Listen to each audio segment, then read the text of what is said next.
Hi hello welcome to Kavya's diary Telugu audio stories. Aashiqui episode 27. Writer Kavya. ఈ టైంలో ఈ కొత్త నెంబర్ ఎవరై ఉంటారు? ఒకవేళ చరణ్. నిజంగా చరణ్ అయితే కనుక ఆ చరణ్కి కూడా దురద గుంటాకు రాసి పాడేస్తాను అని అనుకుంటూ ఫోన్ లిఫ్ట్ చేసింది హాసిని. హలో అనంది హాసిని. వదిన, నేను కీర్తిని అనంది కీర్తి. కీర్తి, ఈ టైంలో ఫోన్ చేసావేంటి? అంతా బాగానే ఉందా అని అడిగింది హాసిని. బాగుందా అంటే బాగానే ఉన్నట్టే. నీలాంటి మంచి వదిన దొరికిందని ఆనందపడాలో, లేక మీ జంటని కళ్యాణ మండపంలో చూసే అదృష్టం కూడా మేం చేసుకోలేదు అని బాధపడాలో తెలియని స్థితిలో ఉన్నాం వదిన అనంది కీర్తి. అర్థమైంది కీర్తి, నా వంతు ప్రయత్నం నేను చేసి చూస్తాను, కానీ ఖచ్చితంగా మీ అన్నయ్య మిమ్మల్ని పెళ్ళికి పిలుస్తారు అని హామీ ఇవ్వలేను కీర్తి అనంది హాసిని. నిజంగా నువ్వు ప్రయత్నిస్తావా వదినా అని అడిగింది కీర్తి మళ్ళీ. అవును కీర్తి, ఇంటికి నీకు నా నెంబర్ ఎలా తెలిసింది అని అడిగింది హాసిని. శివన్నయ్యని అడిగా వదినా అని చెప్పింది కీర్తి. అవునా, సరే ఉంటాను అని ఫోన్ పెట్టేసి, నిజంగా శివ అన్నయ్య లాంటి ఫ్రెండ్ ప్రతి ఒక్కరికి ఉండాలి లైఫ్లో. సంతోష్ సార్ లైఫ్లో ప్రతి మూమెంట్లో గుడ్ బ్యాడ్ అన్నిట్లో కూడా అన్నయ్య తోడున్నాడు అని అనుకుంది. శివ అన్నయ్య లాంటి ఫ్రెండ్ దొరకడం సార్ అదృష్టం అని అనుకుని వెంటనే, అవును సార్ పడుకున్నారో లేదో పాపం, అనవసరంగా పెద్ద పనిష్మెంట్ ఇచ్చుంటాను. అయినా సార్ కూడా అలా ఎత్తుకోవడం ముద్దు పెట్టుకోవడం తప్పు కదా మరి. ఒక పని చేద్దాం, సార్ పడుకున్నారో లేదో చూద్దాం అని సంతోష్ రూమ్కి వెళ్ళింది హాసిని. డోర్ కొడదామని అనుకుంది, కానీ డోర్ గడియ పెట్టి లేదు అని అర్థమయ్యి డోర్ తీసుకుని లోపలికి వెళ్ళి చూసేసరికి సంతోష్ ఏసీకి ఎదురుగా కూర్చుని గోక్కుంటూ ఉన్నాడు. సంతోష్ మొహం చేతులు ఎర్రగా కందిపోయి ఉన్నాయి. హాసిని వెంటనే సంతోష్ దగ్గరికి వెళ్ళి, సార్, ఇంత కాశ్మీర్ యాపిల్లా ఎర్రగా ఉండే మీరు పండిపోయిన నాటు మిరపకాయ రంగులోకి వచ్చేసారేంటి సార్, మరి ఇలా కందిపోయారేంటండి అని అంది హాసిని. అంతా తమరి చలవే, గిల్లేసి జోలపాడినట్టుంది నువ్వు అడిగింది. నీకు తెలీదా ఎందుకు కందిపోయిందో నా చర్మం అని ఎడమ మోచేతి దగ్గర నుండి కుడి చేయితో గోకుతూ అన్నాడు సంతోష్. సారీ సార్, మరీ అలా అయిపోతారని అనుకోలేదు, అంతా మీ వల్లే. మీరు నన్ను ఎత్తుకోకుండా ముద్దు పెట్టుకోకుండా ఉంటే ఈ తిప్పలు ఉండేవి కాదు కదా సార్ అనంది హాసిని కళ్ళల్లో నీళ్లతో. మొగుడిని కొట్టేసి ఏడ్చిందంట నీలాంటిదే, నువ్వే దొరదొచ్చేలా చేసి నువ్వే ఏడుస్తావెందుకు అని అన్నాడు సంతోష్. ఒక్క నిమిషం సార్, ఇప్పుడే వస్తాను అని 5 నిమిషాల్లో 3 విస్తరాకులు, అగ్గిపెట్టె, అరటాకులు, ఒక చేత్తో తులసాకు రసం చిన్న గిన్నెలో ఇంకో చేత్తో పట్టుకొని కాలితో తలుపును గెంటుకుని వచ్చింది హాసిని. ఏంటి ఇవన్నీ అని అడిగాడు సంతోష్. నా వల్లే కదా సార్ ఇదంతా, అందుకే ఇదంతా. ముందు మీరు ఇలా రండి సార్ అని వాష్రూమ్లోకి తీసుకెళ్ళి సంతోష్ని షవర్ కింద నిలబడమని షవర్ ఆన్ చేసి 2 నిమిషాలు ట్యాప్ కిందే ఉండి రండి సార్ అని రూమ్లోకి వెళ్ళి షెల్ఫ్లో నుండి మెత్తని టవల్ ఒకటి తీసుకుని సంతోష్ని, రండి సార్ 2 నిమిషాలు చాలు, ఇంకా ఎక్కువసేపు ఉంటే జలుబు చేస్తుంది అని పిలిచింది. సంతోష్ రాగానే సంతోష్ని సోఫాలో కూర్చోమని, సార్ ఇది తులసి రసం, ఇందులో యాంటీ అలర్జిక్ ఎలిమెంట్స్ ఉంటాయి, మీకు ఈ దురద నుండి కొంతవరకు ఉపశమనం కలుగుతుంది సార్, రాసుకోండి అనంది తులసి రసం చేతికి అందిస్తూ. సంతోష్ ఆ తులసి రసం తీసుకొని తనకి దురద ఉన్న చోటల్లా రాసుకుంటూ, ఇవన్నీ నువ్వు ఈ టైంలో మన పెరట్లోకి వెళ్ళి తెచ్చావా అని అడిగాడు సంతోష్. అవును సార్ అనంది హాసిని. ఎందుకు ఈ టైంలో ఒకదానివే వెళ్ళావు అని అన్నాడు సంతోష్. పెరడేమన్నా కిలోమీటర్ దూరం ఉందా సార్, ఇంటి వెనకే కదా అని చెప్తూ అరటాకులు ఇచ్చింది. ఇవేం చెయ్యను అని అన్నాడు సంతోష్. ఇవి దురద మంట రెండూ తగ్గిస్తాయి సార్ అని చెప్తూ విస్తరాకులు గుంపుగా పేర్చి అగ్గిపెట్టెతో పొగ వేసి ఆ అరిటాకులు మంచం మీద పెట్టి, ఇలా వచ్చి ఈ పొగ ఎదురుగా కూర్చోండి ఒక 1/2 గంట అని అంది హాసిని.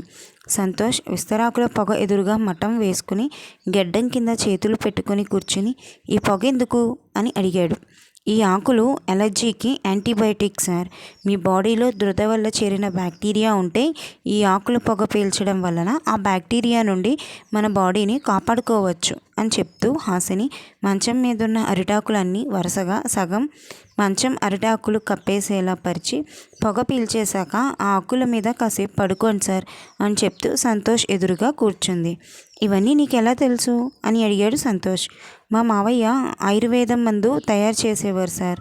మన ఇంట్లో పెరిగే మొక్కల్లోనే చాలా వరకు మనం జబ్బుల్ని క్యూర్ చేసుకోవచ్చు సార్, తెలుసా అని అంది హాసిని. నువ్వే పనిష్మెంట్ ఇచ్చావు కదా, మళ్ళీ నువ్వే ఎందుకు ఎంత శ్రమ పడ్డాం అని కూర్చున్న చోటు నుండి లేచి అరుడాకులపై పడుకుంటూ అడిగాడు సంతోష్. నా వల్లే కదా మీరు బాధపడతా, నా వల్ల ఎవరైనా బాధపడితే నాకు బాధ కలుగుతుంది సార్. అలా అని నేను మిమ్మల్ని అన్యాయంగా ఏమీ బాధ పెట్టలేదు సార్. ముందు మీరే తప్పు చేశారు. అసలు నా పర్మిషన్ లేకుండా నన్ను ఎలా ఎత్తుకుంటారు మీరు? మీకు తెలుసా, 3 years లవ్ చేసిన చరణ్ని కూడా నేను ఒక్కసారి హగ్ చేసుకొని ఇవ్వలేదు. అలాంటిది ఏకంగా మీరు ఎత్తేసుకున్నారు, పైగా ముద్దు కూడా అని మూతి తిప్పుకుంది హాసిని. సంతోష్ మౌనంగా ఉన్నాడు.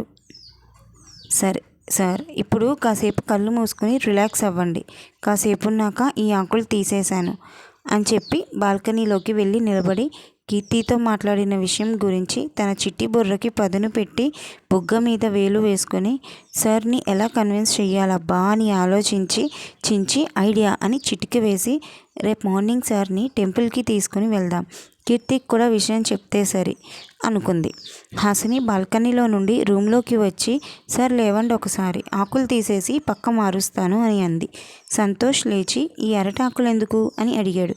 ఇవి దురదను తగ్గించి దురద వల్ల ఏర్పడే మంటను కూడా కంట్రోల్ చేస్తాయి. కావాలంటే మీకే తెలుస్తుంది చూడండి, ఇందాక మీద రిలీఫ్గా అనిపించిందా లేదా అని అరటాకులు బెడ్షీట్ తీసేస్తూ అడిగింది హాసిని. బెటర్ హాసిని అని అన్నాడు సంతోష్.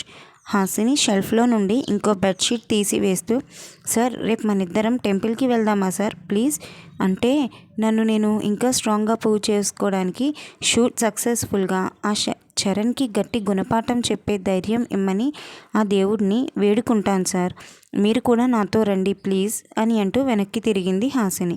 హాసిని టెంపుల్ గురించి మాట్లాడుతూ ఉంది కానీ సంతోష్ మనసులో హాసినిని హర్ట్ చేసినందుకు సారీ చెప్పాలి, సారీ మాత్రం నా స్టైల్లోనే నేను చెప్తాను, తను ఏమనుకున్నా మళ్ళీ పనిష్మెంట్ ఇచ్చినా సరే అని అనుకుంటూ హాసినికి ముందుకు దగ్గరగా వెళ్ళాడు. హాసిని వెనక్కి తిరగడం, సంతోష్ హాసిని కోసం ముందుకు దగ్గరగా వెళ్ళడం ఒకేసారి జరగడంతో సంతోష్ లిప్స్ హాసిని లిప్స్కి టచ్ అయ్యాయి. హాసిని లిప్స్ టచ్ అయ్యేసరికి సంతోష్ ఎటూ కదలకుండా హాసినిని కూడా టచ్ చేయకుండానే లిప్స్ దగ్గర ఆగిపోయాడు. హాసిని కళ్ళు పెద్దవి చేసి ఫ్రీజ్ అయిపోయింది. హాసిని కళ్ళల్లో నుండి నీళ్లు కారిపోతున్నాయి. హాసిని కళ్ళల్లో నీళ్లు చూడగానే సంతోష్కి బాధ అనిపించి సారీ సంతోష్ మాటలు పూర్తయ్యేలోపు హాసిని సంతోష్ని దూరం జరిపి వెళ్ళిపోతుండగా సంతోష్ హాసిని చెయ్యి పట్టుకుని ఆపాడు. హాసిని తల మాత్రమే వెనక్కి తిప్పి సంతోష్ వైపు సీరియస్గా చూసేసరికి సంతోష్ హాసిని చేతిని వదిలేశాడు. హాసిని రూమ్లోకి వెళ్ళి నిద్రపోవడానికి ప్రయత్నించింది. ఇలా జరిగిపోయిందేంటి, ఈ పిల్ల నా గురించి ఏమనుకుంటుందో ఏంటో అని తల పట్టుకుని కూర్చున్నాడు సంతోష్. ఎత్తుకుంటేనే దురదగుంటాకు రాసింది, ఇప్పుడు ఏం చేస్తుందో దురద తక్కడానికి. ఇందాక అరటాకు మీద పడుకోబెట్టింది, ఈసారి దురదగుంటాకుల మీద పడుకోబెట్టినా పడుకోబెడుతుంది తిక్కల్ది అని ఆలోచిస్తూ పడుకోకుండా బాల్కనీలోనే తిరుగుతూ ఉన్నాడు సంతోష్. మరుసటి రోజు పొద్దున్న ప్రభగారు హాసినికి కాఫీ ఇచ్చి సంతోష్కి ఇవ్వమ్మా, అలాగే ఇవాళ షూటింగ్ ఏమీ పెట్టుకోవద్దని చెప్పు, సేట్ నగలు తీసుకుని ఇంటికి వస్తారు ఇవాళ నీకు గోల్డ్ తీసుకోవడానికి అని చెప్పారు. నాకెందుకు మేడం గోల్డ్, నాకు అవేమీ వద్దు అని అంది హాసిని. తీసుకో హాసిని, ఇవి మన పెళ్ళికి రిసెప్షన్కి నువ్వు ఖచ్చితంగా వేసుకోవాలి అని చెబుతూ మెట్లు దిగుతూ వచ్చాడు సంతోష్. నాన్న సంతోష్ లేచావా, మొహమేంటి నాన్న అలా కందిపోయింది, ఒళ్ళంతా అలా ర్యాషెస్లో వచ్చేసిందేంటి అని అన్నారు ఆవిడ. నిన్న అనుకోకుండా ఫోన్ మాట్లాడుతూ అక్కడున్న నర్సరీలోకి వెళ్ళిపోయానమ్మా, ఏవో రకరకాల మొక్కలు ఉన్నాయి, అక్కడికి వెళ్ళిన దగ్గర నుండి దురద వచ్చి ర్యాషెస్లో వచ్చాయి, అందుకే ఇవాళ షూటింగ్ క్యాన్సిల్ అయ్యిందమ్మా, కానీ నేను హాసిని గుడికి వెళ్తాం అని అన్నాడు సంతోష్. హాసిని అసలు సంతోష్ వైపు కూడా చూడకుండా చిన్నికి కబుర్లు చెప్తూ టిఫిన్ తినిపిస్తుంది. గుడికా అని అన్నారు ప్రభగారు సంతోష్కి కాఫీ అందిస్తూ. అవునమ్మా అని అన్నాడు సంతోష్. రేపు ఎలాగో మీ ఇద్దరిని పెళ్ళికొడుకు పెళ్ళికూతురిని చేస్తారు కదన్నయ్య, అప్పుడు ఎలాగో గుడికి వెళ్ళాలి కదా, ఇవాళ మీకు చాలా పనులు ఉన్నాయి కదా అని అంది స్వప్న. ఈ గుడి ప్రోగ్రాం మేమిద్దరం వెళ్ళాలని ముందే డిసైడ్ అయ్యాం స్వప్న, మా షూటింగ్ సక్సెస్ఫుల్గా అవ్వాలని, కాబట్టి ఈ గుడి ప్రోగ్రాంలో ఎటువంటి మార్పు లేదు. హాసిని నువ్వు రెడీగా ఉంటే ఇప్పుడే బయలుదేరదాం, నేను రెడీ అయిపోయా అని అన్నాడు సంతోష్. ఈ హాసిని ఆ యామిని కన్నా తెలివైన దానిలా ఉంది. అన్నయ్యని దాని కంట్రోల్లో పెట్టేసుకుంది అని అనుకుంది స్వప్న మనసులో. హాసిని సంతోష్ వైపు కూడా చూడకుండా చిన్నీని తీసుకొని వస్తానంటీ అని కారు దగ్గరికి నడిచింది. అమ్మయ్య, గుడికొస్తుంది, అంతే చాలు, ఎలాగోలా బతిమాలుకొని హాసిని నాతో మాట్లాడేలా చెయ్యాలి అని మనసులో అనుకుని సంతోష్ కార్ దగ్గరికి వెళ్ళేసరికి హాసిని చిన్నీతో పాటు వెనుక సీట్లో కూర్చుని ఉంది. హాసిని, ముందుకురా అని అన్నాడు సంతోష్. హాసిని నుండి సమాధానం లేదు. చిన్ని, నువ్వు అమ్మ ముందుకు రండి అని అంటూ డ్రైవింగ్ సీట్లో కూర్చున్నాడు సంతోష్. నేను అమ్మ ఇక్కడే కూర్చుంటాం నాన్న, మేము ఆడుకుంటాం ఇక్కడ అని అంది చిన్ని. ఆడుకుంటారా? ఏం ఆడుకుంటారు? క్రికెటా, కబడ్డీయా అని అన్నాడు సంతోష్. హాసిని సంతోష్కి సీరియస్ లుక్ ఒకటి ఇచ్చింది. చిన్ని నవ్వుతూ, అయ్యో నాన్న, కారులో ఎవరైనా క్రికెట్ ఆడతారా అని అంది. మరేం ఆడుకుంటారు మీ ఇద్దరు కారులో అని అడిగాడు సంతోష్. ఫోన్లో గేమ్స్ ఆడుకుంటాం మేము, నువ్వు ముందు కార్ స్టార్ట్ చేయి నాన్న అని అంది చిన్ని. చేసేదేం లేక కారుని స్టార్ట్ చేసి గుడి దగ్గర ఆపాడు. సంతోష్ వాళ్ళు గుడిలోకి వెళ్ళేసరికి శివ కూడా ఉన్నాడు. సంతోష్ వాళ్ళు గుడిలోకి వెళ్ళగానే గుడి ఎంట్రన్స్లో రైట్ సైడ్ తన అసిస్టెంట్ క్లయింట్తో మాట్లాడుతున్న శివని చూసిన చిన్ని, శివ మావయ్య అంటూ శివ దగ్గరికి వెళ్ళింది. చిన్ని పిలవగానే సంతోష్, హాసిని కూడా శివని చూశారు.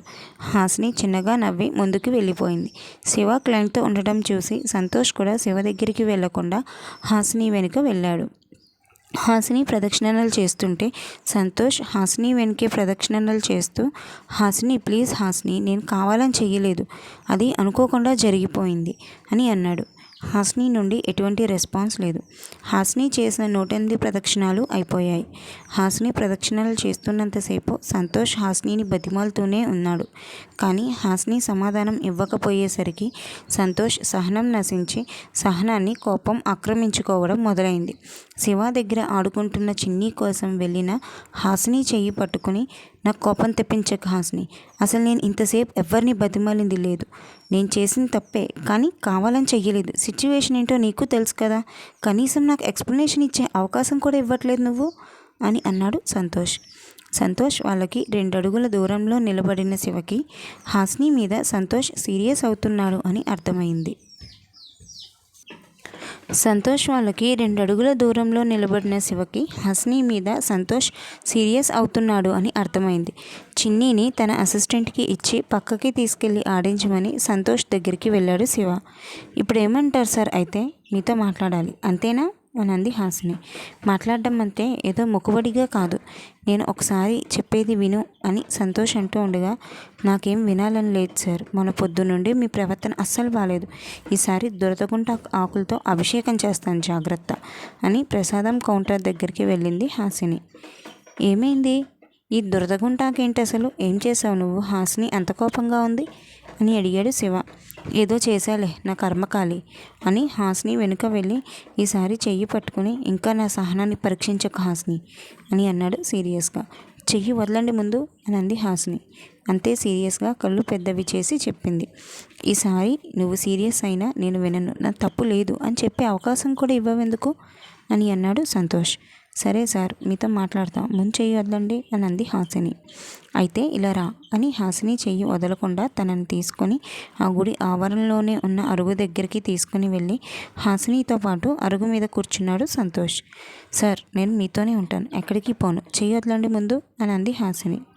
సంతోష్ హాసిని చెయ్యి వదిలి, సారీ హాసిని, నైట్ అలా జరుగుతుందని నేను అస్సలు ఎక్స్పెక్ట్ చేయలేదు, నువ్వు కనీసం నాకు సారీ చెప్పే అవకాశం కూడా ఇవ్వట్లేదు అని అన్నాడు సంతోష్. బాధగా అనిపించిందా సార్ నేను అవాయిడ్ చేస్తుంటే అని అడిగింది హాసిని. మరి అనిపించదా, నేను ఎవరిని ఇంతగా బతిమల్లింది లేదు తెలుసా అని అన్నాడు సంతోష్. సార్, ఈ మధ్య పరిచయమైన నేను మిమ్మల్ని అవాయిడ్ చేస్తుంటేనే మీరు తట్టుకోలేకపోతున్నారు, మరి చిన్నప్పటి నుండి మీ నాన్నగారితో పాటు మిమ్మల్ని తన సొంత కొడుకులా చూసుకున్న మీ బాబాయ్కి, మీ చెల్లి కీర్తికి ఇంకెంత బాధగా ఉంటుంది సార్ అని అంది హాసిని. ఓ, మా అమ్మ నీ దగ్గర ఆ ఫ్యామిలీని పెళ్ళికి పిలిచేలా చేయమని బాధపడిందా అని అన్నాడు సంతోష్. లేదన్నయ్య, నేనే ఉదయన్కి ఫోన్ చేశానంటూ అరుగు మీద అప్పటి వరకు వెనక్కి తిరిగి కూర్చున్న కీర్తి సంతోష్ ముందుకి వచ్చింది. కీర్తిని చూడగానే సంతోష్ అక్కడి నుండి లేచి వెళ్ళిపోతుంటే హాసిని సంతోష్ చెయ్యి పట్టుకుని ఆపి, ఎందుకు సార్ కీర్తి మాట్లాడుతుంటే వెళ్ళిపోతున్నారు అని అడిగింది హాసిని. నీకు తెలీదు హాసిని, మా నాన్న ఈరోజు ఇలా అని సంతోష్ అంటూ ఉండగా, హాసిని మీరేం చెప్పాలనుకుంటున్నారో నాకు తెలుసు సార్. నేను మీకు నైట్ నుండి మిమ్మల్ని ఎక్స్ప్లెనేషన్ ఇచ్చే అవకాశం ఇవ్వలేదు అని అన్నారు కదా, మరి మీరు చేస్తుంది ఏంటి సార్? మీ నాన్నగారికి మీకు 28 సంవత్సరాల రక్త సంబంధం ఉంటే మీ బాబాయిది నాన్నగారిది 55 సంవత్సరాల రక్త సంబంధం సార్. మీరు అనుకుంటున్నట్టు ఒకవేళ మీ నాన్నగారిని మీ బాబాయ్ డబ్బు కోసమే ఆలోచించి ఈ పరిస్థితి తీసుకువస్తే మీరు కోపంతో అనాలోచితంగా వాళ్ళని ఎన్నిసార్లు అవాయిడ్ చేస్తున్నా మీతో బంధాన్ని కలుపుకోవాలి అని అనుకోరు కదా సార్. అయినా వీళ్ళని పెళ్ళికి మీరు పిలవకపోయినా నా తరపున మా చిన్న మావయ్య విష్ణు గారు, పిన్ని పద్మ గారు వస్తారు. మీకు ఇష్టం ఉన్నా లేకపోయినా నేను చెప్పాలనుకున్నా చెప్పాను. ఆ తర్వాత మీరు నిర్ణయం మీ ఇష్టం అని సంతోష్ చెయ్యి వదిలేసి శివ దగ్గరికి వెళ్ళి అన్నయ్య చిన్ని ఏది అని అడిగి. ఇది ఫ్రెండ్స్ ఇవాల్టి అప్డేట్. మరి సంతోష్ కీర్తికి ఎక్స్ప్లెనేషన్ ఇచ్చే అవకాశం ఇస్తాడా లేదా? అసలు రావు గారికి ఆపరేషన్ ఎందుకు చేయించలేదు ఆ టైంలో? ఓన్లీ డబ్బు సరిపోకపోవడమేనా దాని వెనకాల ఉన్న రీజన్? అసలు కారణం ఏంటో సంతోష్కి తెలుస్తుందా? ఇప్పుడు తెలుస్తుంది. మీరు గెస్ చేయండి. యాక్చువల్గా అయితే నేను ఇచ్చే హింట్ ఏంటి అంటే ఇప్పుడప్పుడైతే సంతోష్కి తెలియదు. బట్ ఆ రీజన్ ఏంటి అనేది మీరేమైనా గెస్ చేస్తాను అంటే మీరు గెస్ చేసింది కామెంట్స్లో పెట్టేయండి. అండ్ నా స్టోరీని సపోర్ట్ చేస్తున్నందుకు చాలా థ్యాంక్స్. అండ్ నేను ఇది మెయిన్ ఏది కాన్సెప్ట్తో రాశాను అంటే లవ్లో ఫెయిల్ అయ్యి ఫ్యామిలీలో కూడా అన్నీ పోగొట్టుకున్న ఒక పర్సన్ అలాగే ఉండిపోకుండా ఓన్లీ లవ్ మాత్రమే లైఫ్ కాదు, లైఫ్లో ఇంకా చాలా ఉన్నాయి అనే ఒక స్టోరీ లైన్ తోటి ఈ స్టోరీని డెవలప్ చేసుకున్నాను. ఈ స్టోరీని మీరు అందరూ ఆదరిస్తున్నందుకు చాలా చాలా థ్యాంక్స్. అండ్ అలాగే నెక్స్ట్ నేను ఒక పోస్ట్ పెట్టాను కదా న్యూ స్టోరీ ప్రోమో అని. అది యాక్చువల్గా ఇంచుమించు ఒక 3 months బ్యాక్ అనుకున్న స్టోరీ లైన్. బట్ ఎందుకో అది అప్పుడు రాయలేకపోయాను. రాయడం అయితే నిన్న స్టార్ట్ చేశాను. కొన్ని ఎపిసోడ్స్ కంప్లీట్ చేసుకున్న తర్వాత యూట్యూబ్లో అప్లోడ్ చేద్దామని అనుకుంటున్నా. అదైతే లేడీ ఓరియంటెడ్ స్టోరీ. మన కావేరీనే ఆ స్టోరీలో హీరో అనమాట. సో లేడీస్కి బాగా నచ్చుతుంది ఈ సీరియల్ అని అనుకుంటున్నాను. కావేరీది ఎంత లేదనుకున్నా ఒక 15 or 20 days పడుతుంది దాన్ని అప్లోడ్ చేయడానికి. అలాగే మండే లేదా ట్యూస్డే నుంచి కొత్త థ్రిల్లర్ స్టోరీ స్టార్ట్ చేద్దాము అనుకుంటున్నా. అండ్ ఇంకా ఏమీ లేవు, అంతే అయిపోయాయి. థ్యాంక్స్ ఇంతసేపు ఎవరైతే విన్నారో వాళ్ళందరికీ చాలా థ్యాంక్స్ అండి.